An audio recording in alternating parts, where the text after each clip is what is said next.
It's been 3 months since I took delivery of the new base model Mac Studio, and I was a little late to the game because a lot of other YouTubers ordered theirs on day one, and I only got the base model because it was what I figured I needed. And when I got it, I dropped it right in where my M1 Mac Mini had lived, and it took its place, and I have been using it since then. And when I put a poll up on the community section of my YouTube channel asking, hey, here's a list of videos, what do you want me to do next? The #1 vote was another Mac Studio video. So here we are, and today I'm going to be giving my personal 3-month experience with the Mac Studio. So let's get started. And yes, before anybody asks in the comments, I know WWDC is going on today, but when I'm recording this video, it hasn't happened yet, and when this video is going live, and when WWDC goes live, I'll be at work. So I'm not going to be able to make a video on it today, but I will be making a video on it, so make sure to subscribe, because I'm going to be talking about everything they go over, and I'll even be doing some beta testing on some devices, so make sure to subscribe for that as well. Anyway, getting back to the Mac Studio, I ordered the base model, the $2,000 entry level, if you can call it that, version of the Mac Studio, which comes with the 24 GPU core version of the M1 Max, so the slightly lower end GPU version, but I don't use a lot of graphical tasks, and I did an entire video showing that even that 24 core can still game at 4K with the right games, which was pretty wild. It also comes standard with 32 gigabytes of RAM, which is extremely nice to have compared to the 16 gigabytes of RAM that the Mac Mini had. Not to say that I had too many issues with 16 gigabytes of RAM, but having that extra 32, especially for video editing, was a treat. And lastly is something that a lot of people commented about, saying that I should have gotten more of it or that they were going to get more of it, but at the end of the day, it wasn't as big of an issue for me, which I'll talk about why later, but that was the 512 gigs of storage, because, well, that was what the base model came with. And for $2,000, that is still an expensive machine, and I wanted to come at it from the perspective of somebody who is just buying a base model. That and the fact that the base model actually pretty much ticked every box that I needed for a daily driver workhorse.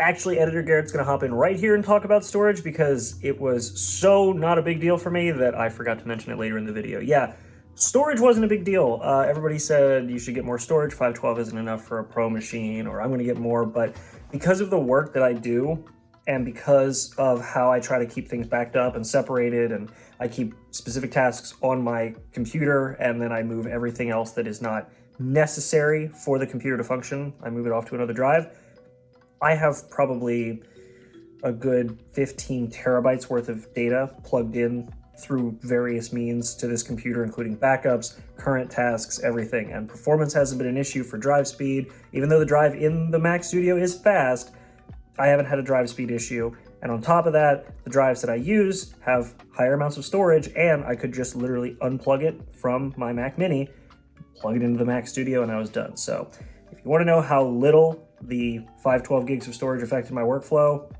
I forgot to mention it, which is why I'm hopping in here to mention it. So anyway, back to the video.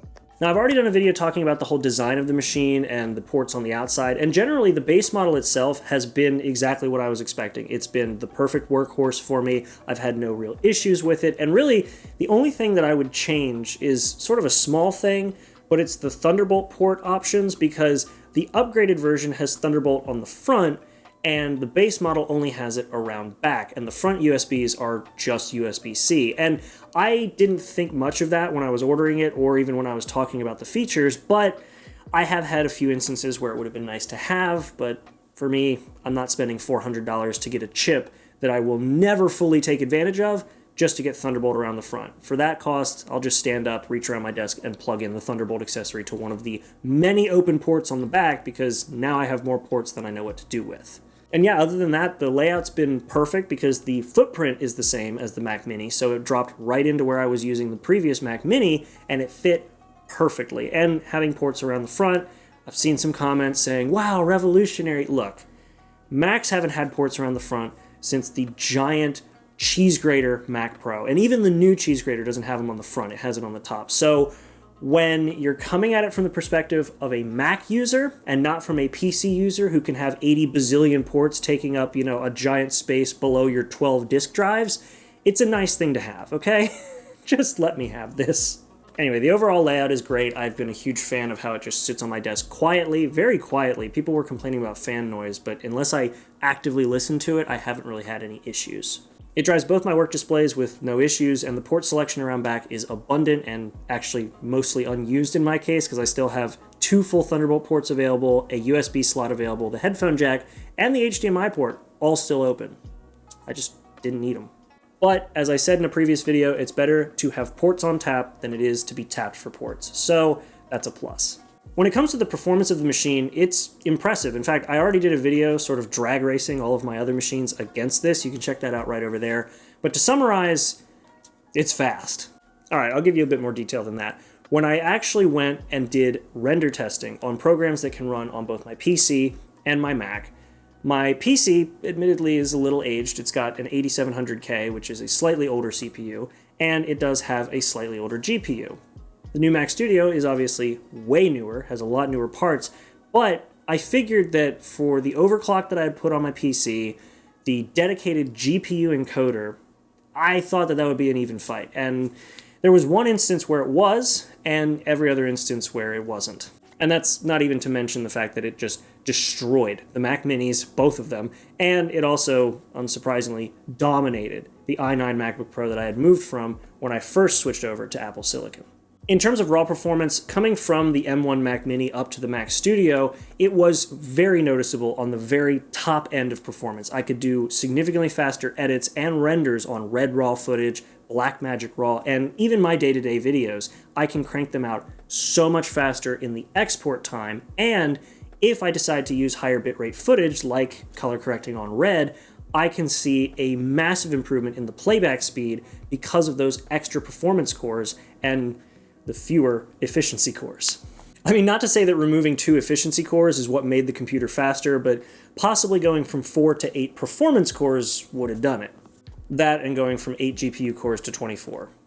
That would have also probably done it. But when it comes to just raw performance, pushing this machine to its limit, it meets and exceeds any task that I throw at it, which is fantastic. I was already amazed at how much of an improvement I saw going from the i9 MacBook Pro to a base model M1 Mac Mini, and then bumping it up to have more memory.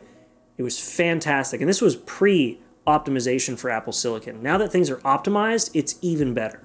And to be totally honest, if it weren't for the occasional commission where I will do Red RAW color correction, I would have more computer than I would know what to do with. And really, that was an issue that I didn't have on the Mac Mini.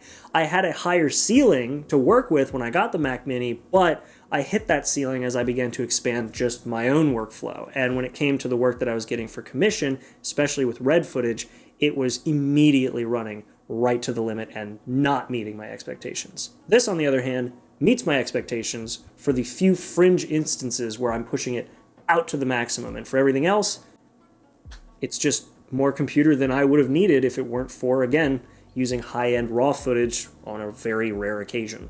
But with performance out of the way, let's take a step back for a minute and not focus on performance, because I don't want to do what every YouTuber does, which is focus on the Geekbench numbers and Cinebench and how good the render times are, which are good, and it's not a bad thing to look at those, because for the people who are really pushing these machines, they will see those numbers and understand, like I did, that it will genuinely improve your workflow and your turnaround times. But when you're not editing videos and you're not pushing this thing to the limit, how is it to use on a day-to-day basis? As I mentioned earlier, before I got the Mac Studio, I was using an M1 Mac Mini, the 16GB of RAM version, and that thing was fantastic for day-to-day because, well, that's what it was tailored for. It was meant to be used as an average, low-spec computer that somebody can buy and have a great experience with. And I was pushing it to its limit because, well, I was also doing video editing work with it. Then I got the Mac Studio, and I was expecting everything from high performance to general tasks to skyrocket in terms of speed, and I was only half right. As I mentioned earlier, the performance was fantastic, but I want to step away from it because I don't want to fixate on it like every other YouTuber does. So when I actually began to do general tasks, web browsing, watching YouTube videos, checking emails, I didn't notice a difference at all.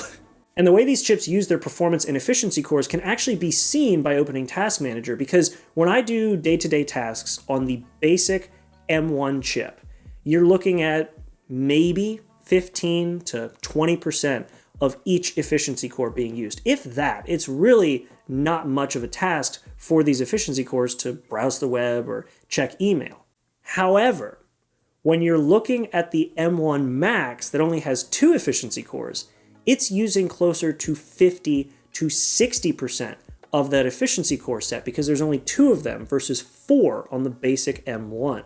After seeing this, I kind of understood why a lot of YouTubers and even Apple themselves focused on the high performance of these machines versus the day-to-day tasks, because while day-to-day tasks and performance efficiency are important in laptops, when Apple's showing off something like the Mac Mini versus the Mac Studio, it's just a performance difference because you're not really going to see a difference in day-to-day tasks.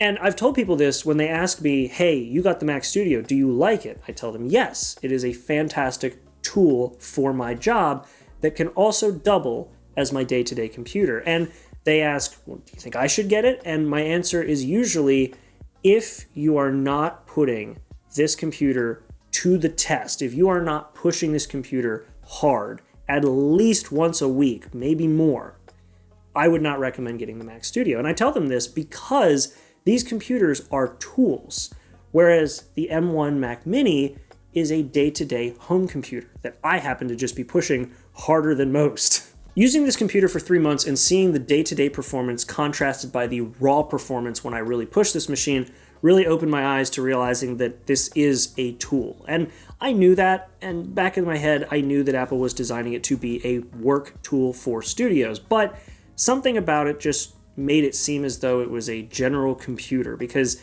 it has a very familiar design to a general home computer that Apple already sells in the Mac Mini. It's just taller. However, this computer is a tool. Do not be mistaken. So for the people who want to ask in the comments, or the people who have already asked me, should I get a Mac Studio? My suggestion is to take a look at your workflow. How heavy is your workflow? Can it be accomplished with an iPad? Some of my work actually can be.